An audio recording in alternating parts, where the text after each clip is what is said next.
This video is supported in part by Retro Days, a place for nostalgia nerds to gather, share memories, chat, and engage. Go to retrodays.com or check their YouTube channel linked below. What happens when you take a really good movie and make a really horrible sequel? Stay tuned because I'm going to look at Highlander and Highlander II, The Gathering, which probably should have been called Highlander II, There Should Have Been Only One. Don't you know that you're a grown up? No games, no puns. Not allowed if you're a grown up. Hi, and welcome to GenXGrownUp. My name is Mo, and I am a GenXGrownUp. Thanks for watching this new edition of Diminishing Returns. Instead of looking at a remake of a Gen X movie, we're going to look at a sequel of a Gen X movie and see how it stacks up against the original. Hey, and if you haven't already subscribed to our channel, please do. It really helps our middle-aged egos. Movie sequels may seem to be everywhere these days, but it's really nothing original for a movie studio to try to cash in on a pretty popular film. Back in 1986, a sleeper movie came out that was called The Highlander. And I have to admit, it's one of my kind of guilty pleasures to occasionally pop that sucker in and watch it again. And I was super excited back in 1991 when they decided to come out with a sequel to the movie called Highlander II, The Quickening. Okay, I'm not going to bury the lead here. The sequel was awful. I mean, it was really, really terrible. Before going to any specific details, and trust me, there are a lot of them, I'm going to kind of give you a quick synopsis of both the Highlander and the sequel Highlander 2. And I think that'll illustrate one of my major problems I have with this film. So first, here's my synopsis of The Highlander. Christopher Lambert plays Connor MacLeod, who was born in the Highlands of Scotland in the 1500s and gets mortally wounded during a clan war, but somehow survives and gets driven from his home as being a witch. After restarting his life, he's met by Ramirez, played by Sean Connery, who tells them that he and Connor are both immortals and they can only be killed by decapitation. Ramirez sets about teaching Connor how to fight and some other immortal life lessons. He explains that only when a few of them left, they'll get called to The Gathering to fight for the prize, with air quotes. And he also warns them about the Kurgan. Remember him, Mr. Stabby Guy? Who is another immortal that is hunting down the rest to get the prize. While Connor was traveling for some reason, Kurgan catches up to Ramirez and kills him. Okay, now we skip ahead a few decades, and after some sad moments, Connor leaves his home. Fast forward some more to New York City in 1985, where the gathering has started. Connor meets a woman, and a bunch of stuff happens. The final battle commences between the last two immortals, and spoiler, Connor wins. Okay, not too convoluted, not too crazy. So now here's the synopsis of Highlander 2. It's 1999 and the ozone layer is getting depleted. Connor MacLeod is now a head scientist that develops a shield that completely blocks out the sun. Anyway, immediately jump to 2024. The shield has fallen under a big evil corporation that is profiting from this disaster. The years have obviously not been good to Connor as he is now an old man, and while watching an opera, he suddenly remembers that, and I wish I could be making this up, he is actually from another planet called Zeist and was part of a rebellion with Ramirez against leader named General Katana, played by Michael Ironsides. Rebellion fails and they are exiled to Earth to pursue the prize. So they're aliens that were sent across different timelines. Back to 2024. Connor meets Louise Marcus, a former employee at the giant evil corporation I mentioned before, that has discovered that the ozone layer has actually replenished itself and the world is being lied to by the big evil corporation. Meanwhile, back on Zeist, Katana decides to send his henchmen, Corda and Reno, to kill MacLeod so he can't come back, I guess? No, whatever. Anyway, Marcus contacts Connor to get his help in taking down the shield, and during their first meeting, Cordo and Reno attack. Connor kills both of them, big surprise, and somehow gets his youth restored and brings Ramirez back to life. So, now Katana decides that he has to go to Earth personally to kill MacLeod. Again, not really sure why, while Ramirez joins him to help bring down the shield. Before all that happens though, Katana decides to play tourist and wreak some havoc on the unsuspecting New Yorkers. Add in some sword fights, and then MacLeod eventually kills Katana and uses the power of the quickening to take down the shield and return to Zeist. Wow, I don't even know where to start with this one. You know what, I'm going to totally skip over the whole covering your Earth in the shield to block out sunlight because, not like the entire ecology would collapse and everything would die. We'll skip that one. So let's go into this whole alien thing. One of the things I liked about the first movie was that they really didn't explain everything. They didn't have to. And even the immortals themselves didn't know exactly what was going on. So I was kind of looking forward to see where they came up with the explanation in the second movie. And the best they could come up with was that they are aliens from another planet that was trying to revolt, and rather than just killing them, they figured it was a lot easier to send them to another dimension and spread them out through time. That's just the worst movie making decision I think I've ever heard.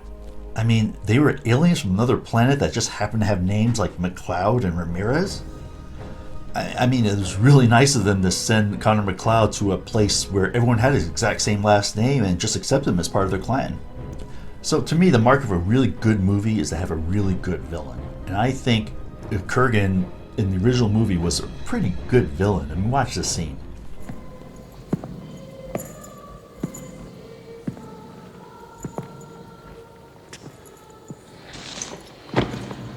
Castigir is gone. Only you and I remain.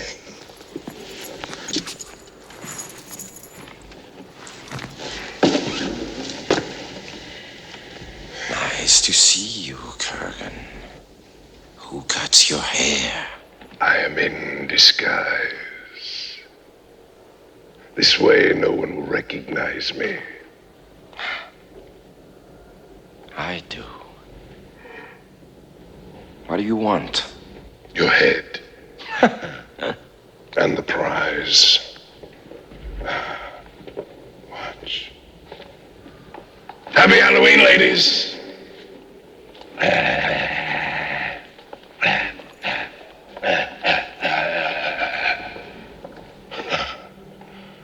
Nuns. No sense of humor. So, I mean, the bad guys in the second movie were beyond ridiculous. I mean, they had this Cordo and Reno with the flying skateboard thing, and for some reason acting insane, like really insane, makes them more evil somehow. It just made them look ridiculous. I mean, take a look at this.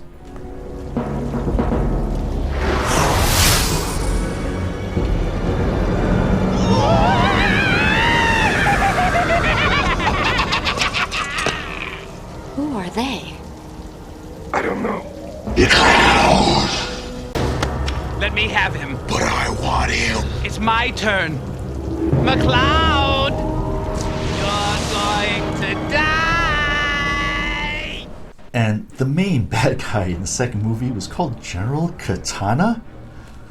I was expecting G.I. Joe to come out and save the day.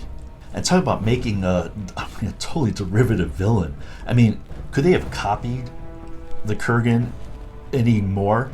You know, the only thing is that because he's not as big as imposing as the Kurgan, I guess they had to make him more insane to make up for it. I mean, these people led a rebellion and took over a planet? Really? I mean, just take a look at these two scenes. You know, in Highlander 1, the Kurgan was driving in a car, and they used it to show like just how crazy he was, right? Because he was not all there.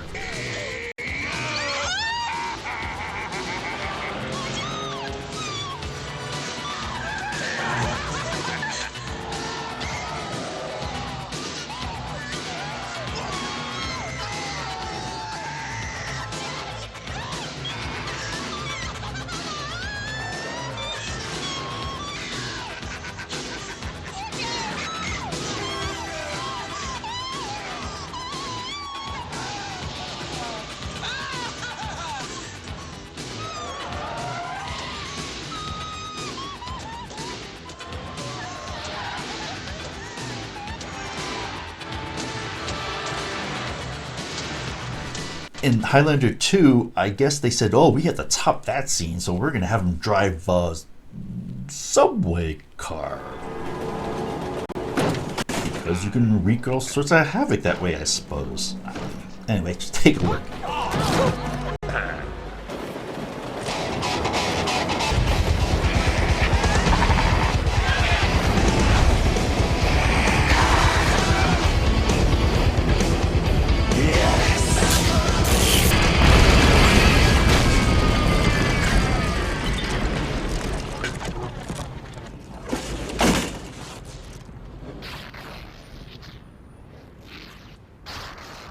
Now stop. You know, I mean, really, no one was able to come up with something more creative than that. And also, one of the things that really helped the first movie was the soundtrack was done by Queen. For the second movie, they got Stuart Copeland to do it, who was the other member of the Police. Talented guy, but I'm sorry, Queen rules. The other thing that the sequel lacked that the original had was just that little touch of humor. Take a look at this scene where Connor is having a duel against somebody who's not immortal, and he's totally drunk. On guard, sir.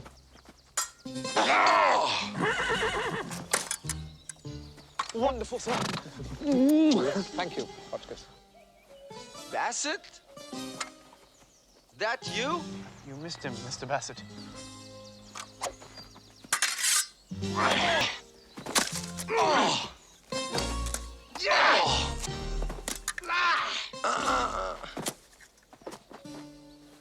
Stop, sir. I beseech you. I apologize for calling your wife a bloated warthog. And I bid you good day.